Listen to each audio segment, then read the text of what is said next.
시청자 여러분 안녕하십니까. 뉴스9의 신동욱입니다. 지난해 코로나 사태가 심각해지고 백신 문제가 본격적으로 거론된 뒤 우리 정부가 백신 대책 실패를 인정한 적은 단 한 번도 없었습니다. 처음에는 먼저 맞을 필요 없다고 하다가 좀 급해지니까 우리 힘으로도 충분히 구할 수 있다고 했습니다. 대통령이 직접 나서 백신을 확보했다고 자랑한 적도 있었습니다. 그리고 어제까지만 해도 대한민국 K방역은 전 세계의 모범이다. 11월 집단 면역을 기대한다라고 했습니다. 그러더니 오늘 정의용 외교부 장관의 입에서 반성과 인정이라는 보기 드문 표현이 나왔습니다. 그동안 정부 대처가 아니했으며 국민을 안심시키지 못한 점을 반성한다고 했습니다. 그러면서 미국과 백신 스와프, 즉 미국이 필요한 백신 생산 시설을 제공하고 백신을 얻어내는 방법을 추진 중이라는 사실도 공개했습니다.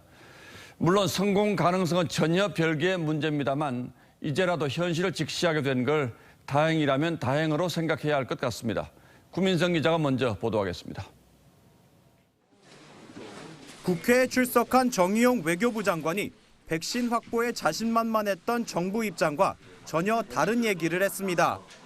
정부가 조금 안일하게 대처한 측면이 있다고 솔직히 인정합니다. 당황한 여당 의원이 재차 질문했지만 정 장관은 오히려 반성한다고 했습니다. 미숙하고 실패했다라고 곡해될 수 있는 말씀하셨습니다.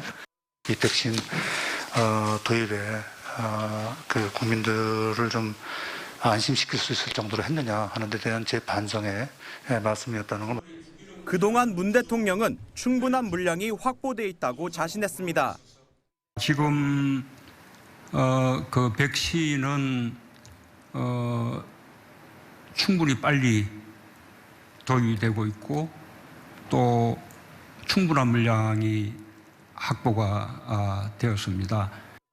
하지만 문 대통령이 작년 말 직접 확보했다는 모더나 백신 2천만 명분도 올 상반기 도입이 어려워졌다고 정부는 오늘 처음 인정했습니다. 상반기에는 아무래도 물량이 많이 들어올 수가 없는 상황이었고요. 하반기에 대개 들어오도록 돼 있다는 말씀. 정부가 백신 공급 차질을 인정할 수밖에 없는 상황에 몰린 게 아니냐는 관측이 나옵니다. 정 장관은 미국에서 백신을 긴급 지원받은 뒤 추후 국내에서 생산한 백신으로 되갚는 백신 스와프 추진 사실도 공개했습니다. 당초 정부는 작년 말 야당이 백신 스와프를 촉구하자 계획이 없다며 일축한 바 있습니다. TV조선 구민성입니다.